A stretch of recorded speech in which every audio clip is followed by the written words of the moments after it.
வணக்கம் உறவுகள் நண்பர் தமிழ் சொந்தங்களா, நீங்கள் எப்படி இருக்கிறீங்க? நல்லா இருப்பீங்கன்னு நான் நினைக்கிறேன். நானும் அதே போல் வேறு லெவலில் இருக்கிறேன். தேவன் எல்லா காரியத்தையும் வாய்க்க பண்ணி எங்களை வழிநடத்தி கொண்டிருக்கிறார். இன்றைய காலையில் எழும்பி பார்த்தால் வெள்ளிக்கிழமை பார்த்தா 27ஆம் தேதி பிப்ரவரி மாதம் மழை தூறிக்கொண்டே இருக்குது. மழையை பார்த்தா ஒரு விதமாக ஓடிக்கொண்டிருக்குது. என்னடா மழை இப்படி ஓடிக்கொண்டிருக்குன்னு பார்த்துட்டு இப்படி வெளியே பார்த்தா கொஞ்சம் நேரத்தால் பார்த்தா எங்களோட இடம் முழுக்க அப்படியே தண்ணியால் பெய்து வடிஞ்சு ஓடிக்கொண்டிருக்குது. கொண்டு வந்து காரை விட்டுட்டு உள்ளுக்குள்ளே வந்து ஜிம்மை செய்ய வருவோம்னு வந்தால் ஜிம் செய்ய கிளி எடுக்க போகிறேன். அதில் இருக்கிற டிரெக்டி சொல்கிறா, இன்றைக்கு இந்த இடத்துல ஒரு அரசாங்க உத்தியோகத்தர்களோடு இங்கே ஒரு நிகழ்வு நடக்குது. உனக்கு எத்தனை மணிக்கு டைம் இருக்குதுன்னு பார்த்துட்டு நீ வான்னு சொல்லியிருந்தேன். நான் சொன்னேன், இன்றைக்கு எங்களுக்கு ரெஸ்டாரண்ட் வேலை முடிய 11 மணி ஆகும். காரணம் என்னென்னு கேட்டால் வெள்ளிக்கிழமை இரவுண்டா எங்களுக்கு ரெஸ்டாரண்ட் வேலை முடிய 11 மணி ஆகும்.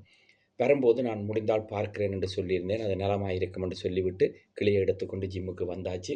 3 மணியில இருந்து இனி இன்றைக்கு 4 மணி வரைக்கும் ஜிம் செய்துவிட்டு அதுக்கு பிறகு இரவு வேலைக்கு கடந்து செல்ல வேண்டும். அதே போல என்னுடைய ஒவ்வொரு காரியங்களையும் நேர்த்தியாகவும் நிவர்த்தியாகவும் செய்து முடிக்க தேவன் கிருபை செய்திருக்கிறார். அதுக்காக தேவனுக்கு கோடான கோடி ஸ்தோத்திரம். அதே போல நேற்றைய தினத்திலும் கூட என்னோடு ஒரு தம்பி உரையாடி இருந்தார் எடுத்து. அண்ணா, உங்களோடு நான் 2 விடயங்கள் பேச வேண்டும் என்று கேட்டிருந்தார். என்னென்று கேட்டேன். கேட்கும் பொழுது சொன்னார், அண்ணா, நான் வந்து இங்கு 2018 நான் விசா எடுத்து நான் வேலை செய்து கொண்டிருக்கிறேன். ஆனால் வந்து வேலை இடத்தில் எனக்கு இன்னும் முச்சுவல் சரியாக அமைக்கப்படவில்லை. அதனால் என்ன செய்யலாம் என்று கேட்டிருந்தார். நான் உடனே சொன்னேன், உங்களுடைய காலங்கள் கணக்கே இருக்கிறபடியால் நீங்கள் வந்து முச்சுவல் இல்லாமல் வேலை செய்வது மிக மிக தவறு. அதை நீங்கள் உங்களுடைய முதலாளியிடம் கேளுங்கள் என்று சொல்லியிருந்தேன். அவர் சொன்னார், பல முறை நான் கேட்டிருந்தேன், ஆனால் இன்னும் எனக்கு கிடைக்கவில்லை அந்த முச்சுவல் என்று சொல்லி இருந்தார். அப்பொழுது நான் சொன்னேன், நீங்கள் அப்படி கிடைக்கவில்லை என்று சொன்னால் நீங்கள் வெளியாலேயே உங்களுக்கு ஒரு முச்சுவலை ஆயத்தப்படுத்துங்கள். காரணம் என்னென்று கேட்டால், அவர் என்ன காரணத்துக்காக அவரும் இவரும் பேசி கொடுக்காமல் இருக்கிறார் என்று சொல்லி எனக்கு தெரியாது.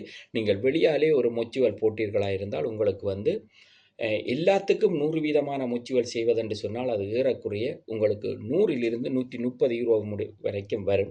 நோமலான ஒரு முச்சுவல் செய்வதாக இருந்தால் 80 யூரோ வரைக்கும் வரும் என்று அவருக்கு ஒரு சின்னொரு தெளிவுபடுத்தி இருந்தேன்.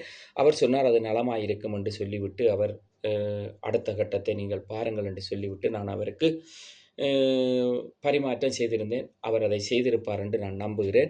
அதே போல நீங்கள் ஒவ்வொருத்தரும் உங்களுடைய வேலையிடங்களில் சில விடயங்கள் நடக்கவில்லை என்று சொன்னால் நீங்கள் தனிப்பட்ட முறையில் முதலாளியோடு போய் நீங்கள் முரண்படுவதை நிறுத்தி கொள்ளுங்கள். காரணம், உங்களுக்கு என்று சொல்லி சிந்திக்கா இருக்கிறது. சிந்திக்காவில் போய் நீங்கள் வந்து ஒரு வேலை செய்கிற ஒரு தனிநபர் நீங்கள் பதிவு பண்ணினால் மாதந்தோறும் இப்பொழுது வந்து அது 17 யூரோவுக்கு வந்து விட்டது.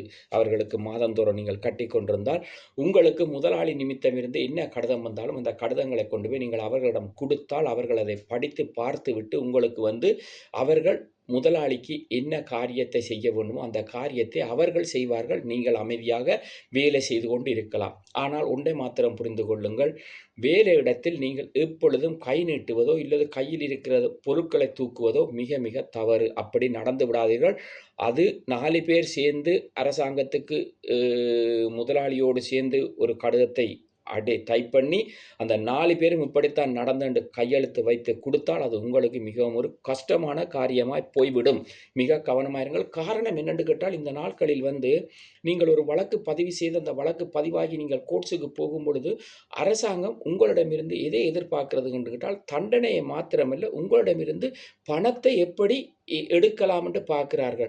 சம்பந்தப்பட்டவர்களுக்கு 30% போனால் அரசாங்கத்துக்கும் ஒரு 10% போகக்கூடிய மாதிரி தான் இந்த சட்ட நடவடிக்கைகள் நடந்து கொண்டிருக்கிறது. ஆதலால் வேலையிடங்களில் நீங்கள் கவனமாயிருங்கள். உங்களுடைய நண்பர்களோடு நீங்கள் பயணிக்கும் பொழுதும் உங்களுடைய உறவுகளோடு நீங்கள் பயணிக்கும் போதும் உங்களுக்கு வெளியிடங்களுக்கு நீங்கள் செல்லும் பொழுதும் அனாவசியமான வீண் வீண் விவகாரங்களை வைத்துக் கொள்ளாதீர்கள். அமைதியாக பேசிவிட்டு சமாதானமாக கடந்து செல்லுங்கள். உங்களுடைய ஒவ்வொருத்தருடைய தனிப்பட்ட நலனும் கருதித்தான் சொல்லுகிறேன். காரணம் என்னென்று கேட்டால், நானும் சில சட்ட விடயங்களுக்கு போகும் பொழுது எனக்கும் எல்லா விடயத்தை தெரிந்து கொண்டு நானும் செயல்படும் பொழுது எனக்கே அது கஷ்டமாக இருக்கிறது. இருந்தாலும் கூட சட்டங்களுக்கு நாங்கள் முகம் கொடுத்துத்தான் ஆக வேண்டும். ஆதலால் நீங்கள் ஒவ்வொருத்தரும் நல்லபடியாக ஒவ்வொரு விடயத்திலும் கவனமாகவும் துல்லியமாகவும் தெளிவாகவும் நிதானமாகவும் ஞானமாகவும் நடக்க வேண்டும் என்றதுக்காகத்தான் இந்த வன்னிமலத்துளி யூடியூப்பில் நான் ஒவ்வொரு வீடியோ பதிவுகளும் செய்து கொண்டிருக்கிறேனே தவிர எவரையும் குற்றம் சுமத்துவதோ எவரையும் குறை சொல்வதோ எவரையும் அவதூறு பரப்புவதோ வன்னிமலத்துளி யூடியூப்பில் கிடையவே கிடையாது. இது என்னுடைய வன்னி வலைதளமான வன்னி யூடியூப்பில் தான் நான் பதிவு பண்ணுகிறேன். நீங்கள் ஒவ்வொரு நல்ல விடயங்களையும் எடுத்துக்கொண்டு நீங்களும் பாதுகாப்பாக இருக்க வேண்டும். தேவன் விருப்பப்படுகிறது ஒன்றுதான், மனிதன் இந்த உலகத்தில் சமாதானமாகவும் நிம்மதியாகவும் சந்தோஷமாகவும் குடும்பத்தோடு சமாதானமாக சந்தோஷமாக வாழ வேண்டும் என்றுதான் தேவன் கூட குடும்பங்களைத்தான் நேசிக்கிறார் என்று வேதத்தில் அநேக இடங்களில் எழுதப்பட்டிருக்கிறது. அதனால் உங்கள் குடும்பங்களை மிகவும் பத்திரமாக பார்த்து கொள்ளுங்கள். நல்ல நண்பர்களோடு ஒப்புரவாகி உங்களுடைய ஒவ்வொரு விடயங்களையும் பகிர்ந்து கொள்ளுங்கள். அதே போல ஒவ்வொரு அண்ணன் தம்பியோட நீங்கள் நல்ல விடயங்களை பகிர்ந்து கொள்ளுங்கள். அது உங்களுக்கு நலமாயிருக்கும். அதே போல இன்னும் ஒரு விடயத்தை நான் பேச வேண்டும். உங்களுக்கு விடுமுறை காலம் வரும்பொழுது உங்களுக்கு அலகேஃபால் 3 பிள்ளைகள் குறிப்பிட்ட வயதுக்குள் இருந்தால் அவர்கள் உங்களுக்கு அந்த ஒரு இடத்துக்கு நீங்கள் போறீர்கள் என்று சொன்னால் அந்த இடத்துக்குரிய டிக்கெட்டுகளை நீங்கள் ஆயத்தப்படுத்தி விட்டு நீங்கள் அலகேஃபுக்கு நீங்கள் அதை டிக்ளரி பண்ணுவீர்களாக இருந்தால் உங்களுக்கு அந்த 3 பிள்ளைகளுக்கும் உரிய விடயத்தை அவர்கள் உங்களுக்கு எவ்வளவு தர முடியுமோ அதை தருவார்கள்.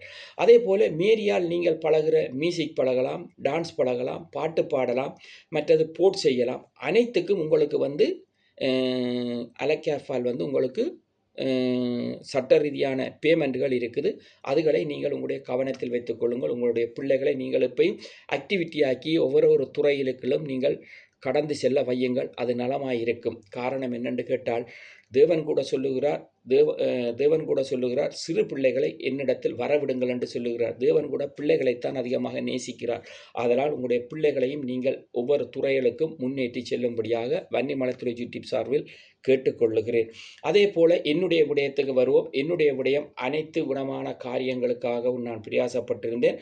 அனைத்து விதமான வழக்குகளுக்காக சரியான அலுவல்களை செய்திருந்தேன். எல்லாம் பரிசில் இருந்து என்னுடைய அண்ணன்மார் என்னுடைய தம்பிமார் எனக்காக சகலத்தையும் செய்து எனக்கு எல்லாத்தையும் அவர்கள் அந்த இடத்தில் கொண்டு தருகிறோம் என்று சொல்லியிருக்கிறார்கள்.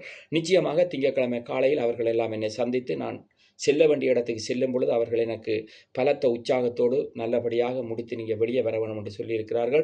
வெளியே வருவதற்கு தேவன் கிருபை செய்வார். அதே போல் லோயர் ஒரு மெயிலை அனுப்பியிருந்தார். அந்த மெயிலை நான் உடனே எனக்கு டிரான்ஸ்லேஷனுக்கு வருகிற அக்காவிடம் அனுப்பியிருந்தேன். அக்கா ஒன்று சொல்லியிருந்தார், எதை குறித்தும் கவலைப்பட வேண்டாம், நாங்கள் அந்த இடத்தில் சமூகம் அளிப்போம். சமூகம் அளித்த பிறகு அந்த இடத்தில் வருகிறதை நாங்கள் எவ்வளவு தூரம் எதிர்கொள்ள முடியுமோ அவ்வளவு தூரம் எதிர்கொள்வோம் என்று சொல்லியிருந்தார்கள். என்னுடைய கருத்திலும் சரியான ஆதாரங்களை நான் திரட்டியிருக்கிறேன். ஆதாரங்களை திரட்டி தந்தவர் என்னுடைய உயிரிலும் மேலான நண்பனான என் தம்பி ஒருவரே சகல ஆதாரத்தையும் எனக்கு திரட்டி தந்திருக்கிறார். அந்த ஆதாரங்கள் அனைத்தும் எனது கரத்தில் இருக்கிறது.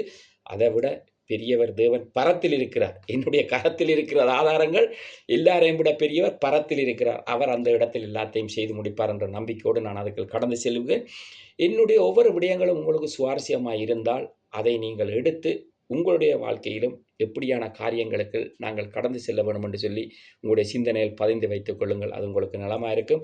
அதே போல் என்னுடைய நண்பர்கள், உறவுகள், அண்ணன் தம்பி அனைவருக்கும் என்னுடைய மாலை வணக்கத்தை சொல்லி என்னுடைய வன்னிமலத்துளி யூடியூப்புக்கு பார்வையிடுகிற ஒவ்வொருவர்களுக்கும் நன்றி செலுத்தி உங்களிடமிருந்து விடைபெற்றுக் கொள்கிறேன். உங்கள் வன்னிமலத்துளி யூடியூப் அண்ட் நன்றி வணக்கம் நண்பர் தமிழ் சொந்தங்கள் அனைவருக்கும்.